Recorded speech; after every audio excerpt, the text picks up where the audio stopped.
नमस्कार दोस्तों, राधे राधे, जय श्री कृष्णा। आप सभी भक्तजनों का हार्दिक अभिनंदन करती हूँ अपने YouTube चैनल पर।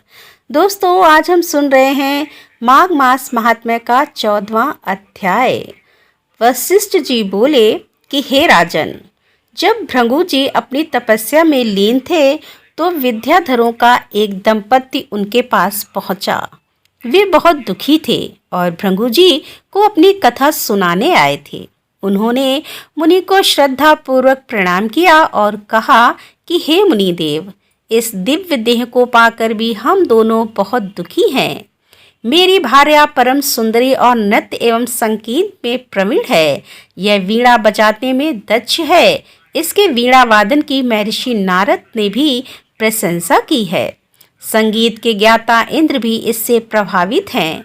भगवान महादेव भी इसकी संगीत विद्या से प्रसन्न हैं। ऐसी परम सुंदरी और गुणवंती भार्या को पाकर भी मैं सुखी नहीं हूँ। कहाँ यह रूपवती मेरी भार्या और कहाँ व्याघ्र के मुख वाला मैं। इसी चिंता से परेशान एवं दुखी रहता हूँ। उस विद्याधर की बात को सुनकर रात्रिकाल यज्ञ भृगु जी मुस्कुरा कर बोले कि हे विद्याधर, हर प्राणी को कर्मों के अनुसार फल प्राप्त होता है। जो ज्ञानी होते हैं वे मोह नहीं करते और जो अज्ञानी होते हैं वे मोह में फंसे रहते हैं। जिस तरह यक्षिका के पांव विष विषम है, उसी तरह अधूरा कर्म दुखी करता है।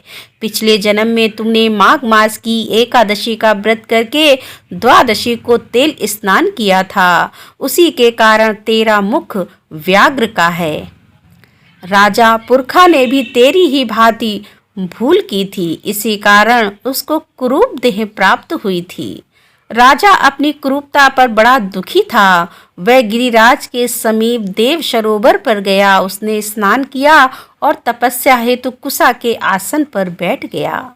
उसने शंख चक्र गदा पद्मधारी भगवान श्री हरि को हृदय में धारण कर 30 मास तक निराहार रहकर कठोर तप किया। भक्त वत्सल भगवान श्री हरि राजा की तपस्या से प्रसन्न हुए।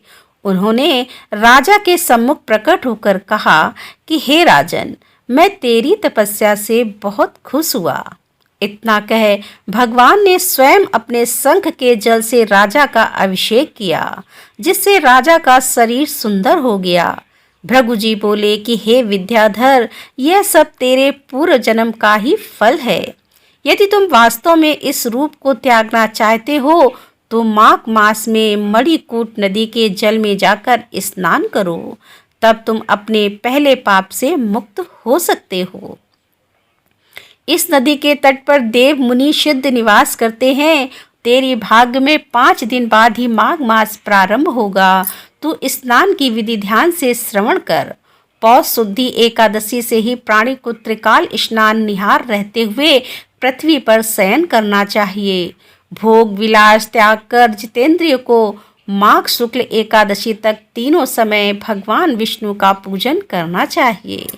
तू भी ऐसा ही करे तो तेरा मनोरथ पूर्ण होगा। द्वादशी के दिन मैं स्वयं आकर तेरा अभिषेक करूंगा। निश्चय ही तू कामदेव के समान सुंदर हो जाएगा। इतना कह भृगु जी ने फिर कहा कि हे विद्याधर, माघ स्नान प्रणाली के समस्त पापों को नष्ट करने वाला है। इसका फल तप और यज्ञ से भी श्रेष्ठ है।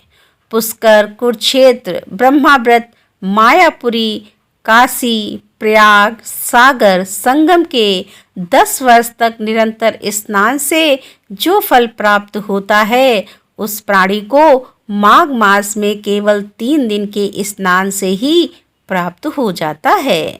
जो स्वर्ग की कामना करते हैं वे मकर के सूर्य में स्नान करते हैं। इससे आयु, आरोग्य, रूप, सुख, सौभाग्य की प्राप्ति होती है। जो नरक और दरिद्रता से भय करते हैं वे सदैव माघ स्नान करते रहें। वशिष्ठ जी ने कहा कि हे राजन, भगवान भृगु की इस परम पुनीत बातों को सुनकर तुम्हें माघ स्नान की महत्ता का ज्ञान हो गया होगा। ये स्नान अनेक फलों को देने वाला है। सकाम अथवा निष्काम भाव से प्राणी को चाहिए कि वह माघ मास में स्नान करे। उसे इस लोक में समस्त सुखों की प्राप्ति होगी और वह परलोक में भी समस्त सुख पाता है। माघ मास के स्नान से पुण्यों की वृद्धि होती है और समस्त पापों का क्षय होता है। सतयुग में तप, त्रेता में ज्ञान और द्वापर में कर्म फल देता है। इसी तरह माघ स्नान सभी युगों में श्रेष्ठ फल का देने वाला है। यह स्नान समस्त वर्ण और सभी आश्रम वालों के लिए फल देने वाला है।